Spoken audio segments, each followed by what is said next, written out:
friends, welcome to Cooking with Kyra. I'm Kyra and this is my daughter Ellie. Hi. Today we're going to be making homemade chewy granola bars. But first, we'll read a story. Our story today is called The 7 Silly Eaters, and it is one of my favorites. Not so long ago, they say, a mother lived just like today. Mrs. Peters was her name. Her little boy was named the same. Now Peter was a perfect son in every way except for one. When Peter was not just 1 year old, he did not like his milk served cold. He did not like his milk served hot. He liked it warm, and he would not drink it if it was not the proper temperature. But Mrs. Peters did not mind. She was a mother, sweet and kind, and when his milk spilled on the floor, she patiently prepared some more. She'd take the bottle from the shelf and chuckle softly to herself. What a silly sort of eater is my darling baby Peter. When Peter had not yet turned 2, another baby, sweet and new, was born, dear Lucy, small and fair, with big blue eyes and curly hair. But long before this child was grown, she had opinions of her own, of what she'd eat and what she'd not. She hated milk, both cold and hot, and warm was worst of all. Instead, whenever Lucy dear was fed, she bellowed for pink lemonade, not from a can. Oh no, homemade. But Mrs. Peters did not mind. She squeezed each lemon to its rind while mopping milk up from the floor and patiently preparing more. She'd take the lemon from the shelf and giggle softly to herself. What a silly pair of eaters are Lucy dear and Peter Peters. They are silly eaters. Now Lucy grew and Peter grew till he was 3 and she was 2. And who was 1? Why, little Jack. With eyes so brown and hair so black, a happy baby, never cross, but all he'd eat is applesauce. Peeling apples by the pound, Mrs. Peters faintly frowned. She'd take the apples from the shelf and murmur weakly to herself, what a silly bunch of eaters are Lucy, Jack, and Peter Peters. Peter, Lucy, and young Jack had another brother, Mac. Mac was charming, round, and plump. But if his oatmeal had a lump, Mac would dump it on the cat. Mrs. Peters hated that. But since she loved her children 4, she'd strain the oatmeal 2 times more. She'd take it from the pantry shelf and mumble sadly to herself, what a foolish group of eaters are all my precious little Peters. But before another year was through, who came along? Why, Mary Lou. She was a darling, sweet and bright, and had a healthy appetite. That is, as long as she was fed soft and squishy homemade bread. Poor Mrs. Peters got no rest, but still she did her very best. She'd take the flour from the shelf and mutter feebly to herself, what a fussy bunch of eaters are all my lovely little Peters. A year rolled by, the children grew. They really are a splendid crew, sighed Mr. Peters. Mrs. Peters, spinning pins, diapering her brand new twins, little sisters, quick and smart, impossible to tell apart. But Flo liked poached eggs and Fran liked fried. If she'd mix them up, they cried. Tired to the very bone, Miss Peters groaned a groan. She'd take the eggs down from the shelf and whisper weakly to herself, "What persnickety young eaters are all my 7 little Peters." Mrs. Peters is working hard. Now time went by, as time will do, and as it passed, the children grew. The problem was that as they grew, their appetites kept growing too, but not their choice of what to eat. Each child continued to repeat. They wanted what they'd had before. The trouble was, they wanted more. Spaghetti-o. Creamy oatmeal, pots of it. Homemade bread and lots of it. Peeling apples by the peck. Mrs. Peters was a wreck. Oh, man. She wiped her brow and heaved a sigh. Another year was passing by. In fact, she realized with a sorrow her birthday would arrive tomorrow. Dearly she shook her head and wearily went up to bed. She thought the children had forgot her special day, but they had not. At crack of dawn, they all began to carry out their secret plan. Mrs. Peters would be fed a birthday breakfast in her bed, a breakfast made of all the foods that kept them in such happy moods. So while their weary mother slept, down the stairs the children crept, and from the cupboards and the shelves, happily they helped themselves. Cheerfully they chopped and stirred, preparing what they each preferred. But despite the pains they took, since nobody knew how to cook, to measure things or make them hot, the more they tried, the worse it got. First, Mac's oatmeal turned out lumpy, which made poor Mac turn him grim and grumpy. In fact, the lumps got him so cross he dumped them in Jack's applesauce. This bothered Jack so much he threw it in the dough of Mary Lou. Mary Lou, who tossed the mishmash that made straight into Lucy's lemonade. And that put her in such a huff. She poured the icky, sticky stuff into the double frying pan that held the eggs of Flo and Fran, who hung the hodgepodge on the spot, into the milk in Peter's pot. But when they saw what they had done, they wished they'd never had begun. They'd hardly slept a wink that night, and still things hadn't turned out right.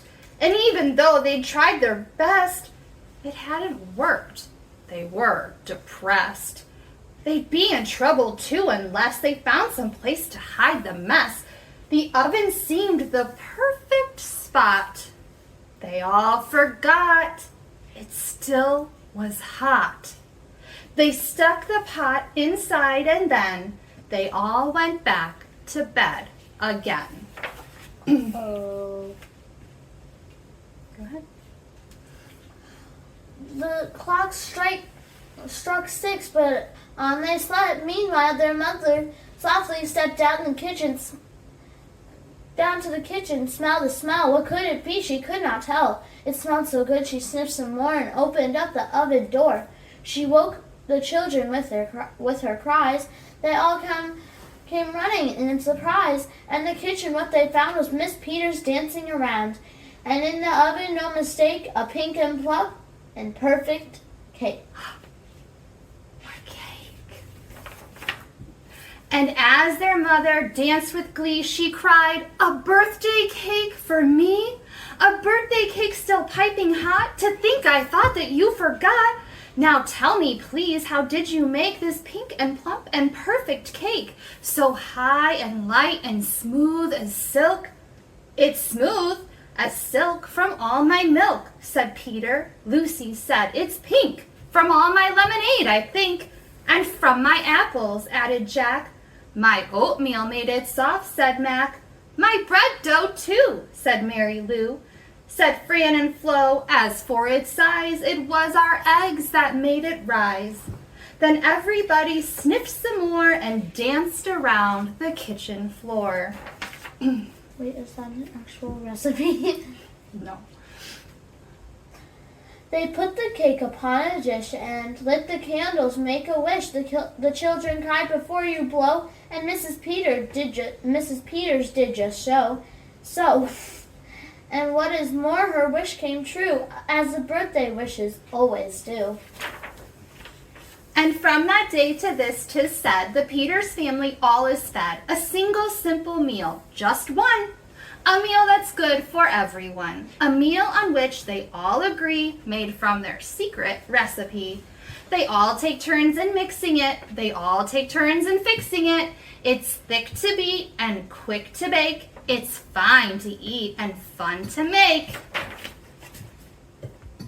It's Mrs. Peters' birthday cake. I don't know that I would recommend eating birthday cake every day for breakfast, lunch, and dinner, but this is a silly story about taking a bunch of ingredients and making something delicious, which is exactly what we'll do with our granola bars. Hi friends, welcome back. Now we're going to go over the ingredients that you received in your bag from the New Lenox Public Library. If you did not pick up a bag from the New Lenox Public Library, then you should be able to use ingredients that you have at home. First, you will need butter, 3 tablespoons of butter. And then you will need a bag of oats, rolled oats. You should have a container of honey,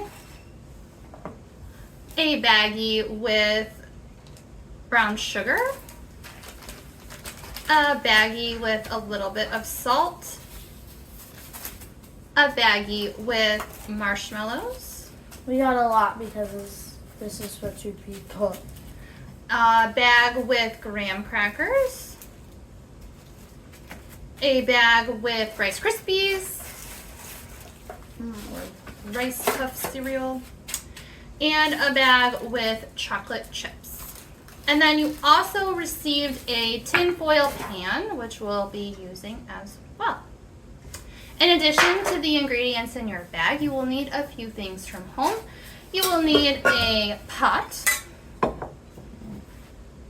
a large mixing bowl, and a whisk.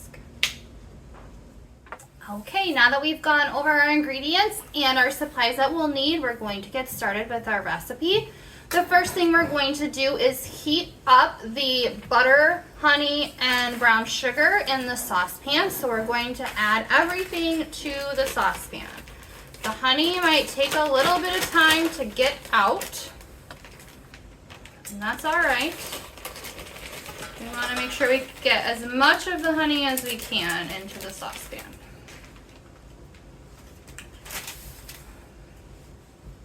And I'm gonna add the butter. Your butter is in little balls, but it's the right amount. Good?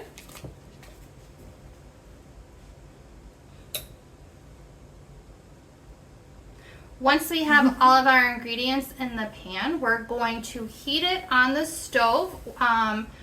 You'll want your adults' help with that. We're going to heat it, and then we're going to let it simmer for about 2 minutes. We're going to let it cook for 2 minutes, and then we'll come back and we'll add it to our other ingredients. All right, so we have our butter and our brown sugar and honey all mixed up in our pot here. Now we're going to put our cereal. We're going to put our cereal, our oats, and graham crackers into the bowl, but we need to crush our graham crackers up. So you can do that in the bag. It's kind of a fun thing to do.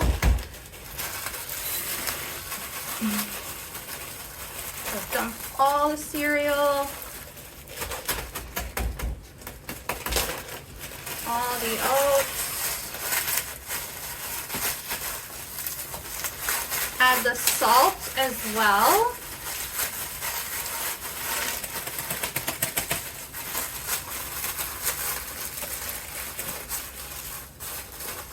You want it pretty small pieces, like crumbs, not big pieces.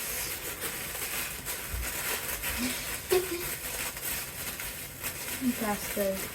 Yeah, that's good. You can dump it in.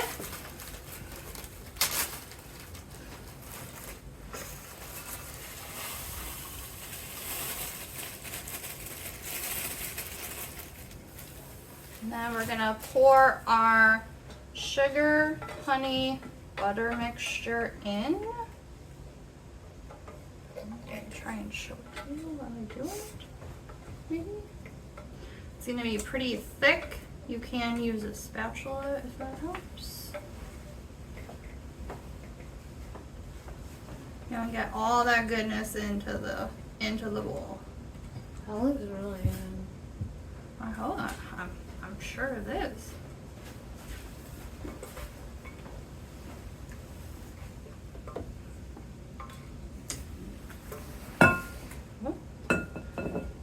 Through the magic of filming, I got a spatula.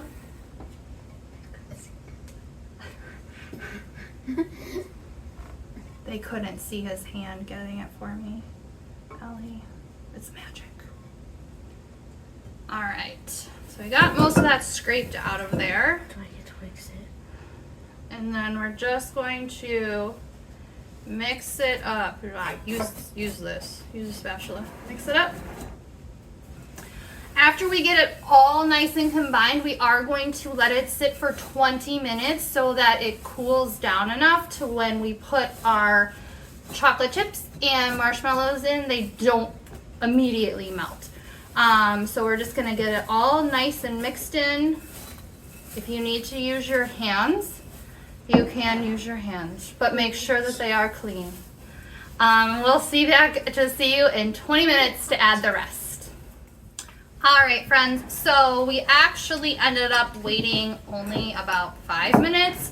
And it seems like our mixture is pretty cool, so we're going to add the marshmallows and then the chocolate chips. And then we're going to use our hands and really get in there and mix it all up.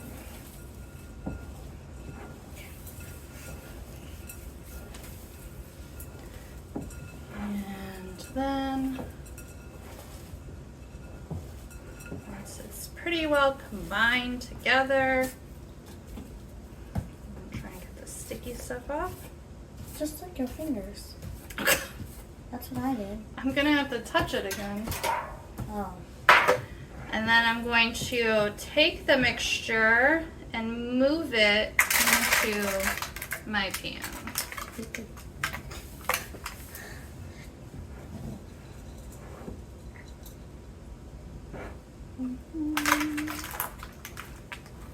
And while I'm doing this, I am pushing down really hard on this. Really flatten it out and get all of that stuff really close together, because as it sets, it's going to end up setting close to each other. Then we don't want much air in there. That's a little bit more on top. I'm making a mess. That's okay. Eating it, I cleaning it up. And again, I'm just gonna push down on the top to really make sure that it's pressed down into the pan. Then we're gonna wait 20 minutes for real this time. And let it set up and we will try it together. Alright friends, so we just popped our granola bars out of the fridge. They were in there for about 20 minutes. And now we're going to cut them. And we should be able to flip the container over carefully onto a cutting board. Woohoo! Yay. And then we're going to cut our bars. Falling apart a little bit. That's okay. Oh. I'm just gonna cut one bar for now. And we're gonna cheers.